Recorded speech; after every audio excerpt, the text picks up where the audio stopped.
How to transfer crypto from Coinbase to PayPal. In order to transfer your crypto from Coinbase to PayPal, simply make sure to launch the Coinbase application first and tap on the send button after you log in. Once you tap the send button, select the asset, which is Bitcoin, that we want to send to PayPal. So select Bitcoin here, and we have to enter a deposit address. So making sure that you have the deposit address from PayPal, simply paste them over here. So on your PayPal, if you don't see the deposit address, open up PayPal over here, go to crypto, and over here you can go to this crypto tab like that. When you select the crypto tab, then you'll find the option called Bitcoin. Select Bitcoin and just tap on this receive button, which is this icon here.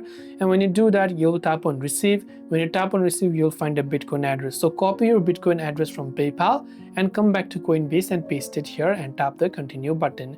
Once done, enter the amount in USD version or in Bitcoin version that you want to send up to this particular amount. Then tap on preview option. Once done, you can just tap on the send now button to successfully send crypto from Coinbase to PayPal. That's it for this video. If you have any questions, feel free to leave them down below. Thank you for watching and see you soon in the next video.